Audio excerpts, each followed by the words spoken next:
안녕하세요. 여의도 금성부동산 공인중개사 김범기입니다. 10년이면 강산도 변한다는데 여의도는 벌써 5번도 변했습니다. 허허벌판 모래섬이었던 이곳이 한국의 맨하탄, 금융개발 투자의 중심지가 되기까지 저희 금성부동산은 여의도에서만 한자리에서 56년 넘게 자리를 지켜온 서울시 지정 미래유산입니다. 이렇게 빠르게 변하고 규제가 복잡해지는 부동산 시장일수록 누구와 함께 하느냐가 더 중요해집니다. 금성부동산은 토지거래 허가제, 투기과열지구, 조합원 지위 양도처럼 여러분들에게 생소한 이 어렵고 급변하는 부동산 정보를 고객의 눈높이에 맞춰 쉽고 정확하게 그리고 현장에서 발빠르게 전해드리도록 하겠습니다. 여의도의 역사와 함께 쌓아온 금성부동산의 신뢰, 여의도 부동산의 고민, 저 김범기와 함께 풀어보시죠. 이번 11호 대책으로 서울 지역 내 기존 강남, 서초, 송파, 용산 4개구 소재 아파트와 서울 25개구 전 지역과 과천, 광명, 하남 등 경기 12개 지역이 토지거래 허가구역으로 확대 지정받았습니다. 게다가 기존 투기과열 지구였던 용산, 서초, 강남, 송파 포함 마찬가지로 서울 전 지역인 25개구, 경기 12개 지역도 투기과열 지구로 지정받게 되었습니다. 제가 유튜브 채널을 개설하기로 한 배경이 여의도가 이미 토지거래 허가구역과 투기과열 지구를 경험하고 있고 그리고 했었던 지역이라 이 두 규제에 대해 궁금해하실 분들에게 완벽하지는 않겠지만 도움이 될 수 있겠다는 생각에서입니다. 실제 알아두시면 유익할 부동산 컨텐츠들을 올려드릴 예정이니 앞으로 계속 신청하시면 부동산 상식과 자산관리에 많은 도움이 되시리라 생각합니다. 아시다시피 최근 10여 년간 부동산 대책이 쏟아져 나오다 보니 그때마다 공부를 하지 않거나 찾아보지 않으면 해당 지역 중개업소나 공인중개사님들도 잘 모르고 있는 내용들이라 어디 속 시원하게 물어볼 때가 많지 않으실 겁니다.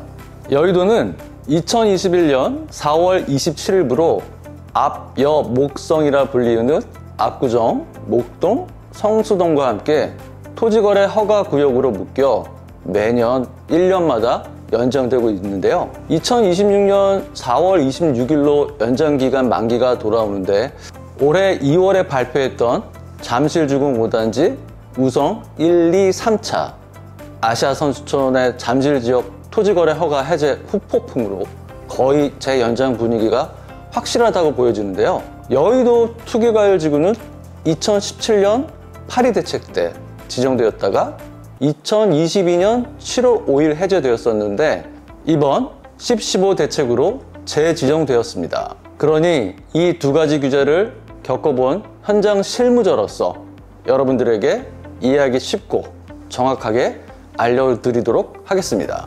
먼저 간단하게 토지거래 허가제를 설명드리면 개발 또는 예정지 및 투기가 우려되는 지역에 투기적 거래를 막기 위한 제도로 일정 규모 이상 주택, 상가, 토지 등 거래 시 관할 구청장의 사전 허가를 받아야 합니다. 주택 거래의 경우 2년간 실거주 목적 매매만 허용되며 국토교통부 장관 또는 시도지사가 지정합니다. 개발지나 집가 급등 우려가 있는 지역에 적용되며 최대 5년 이내로 지정 가능하며 연장이 가능합니다. 주택에 아파트 주상복합도 포함되지만 대표 자산인 아파트로 통일해서 말씀드리도록 하겠습니다. 아파트 매매 시 실입주 조건으로만 허가를 받아 아파트를 매매하란 이야기입니다. 여기서 실입주는 토지거래 허가일 기준 4개월 이내이며 보통 잔금일에 전입신고와 입주를 해야 하며 말씀드린 대로 아파트는 최소 2년 건축을 해야 합니다. 2년 후에는 임차를 주거나 이사를 나가셔도 상관없습니다. 그런데 이를 위반하면 먼저 이행명령 후 불이행 시 매매대금의 10%에 해당하는 이행강제금이 나옵니다. 만약 30억짜리 아파트이면 이행강제금이 3억이니 엄청나죠. 이 규제의 목적은 이른바 갭투자를 막기 위함입니다. 즉 전세를 끼고 매수를 못하게 막아서 갭 투자 수요를 차단하는 규제이지요.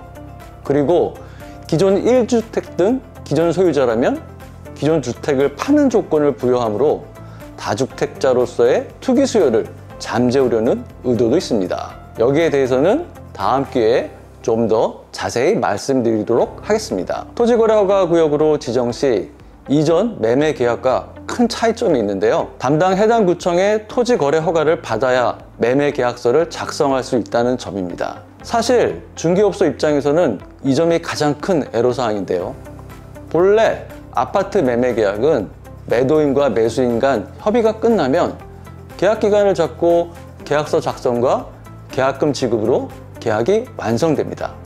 다만 계약 시간이 계약 당사자 간 사정으로 늦어질 경우 쌍방 변심을 막기 위해 일정 금액 가계약금을 걸고 계약 내용을 문자로 서로 동의를 받아 듣는데요.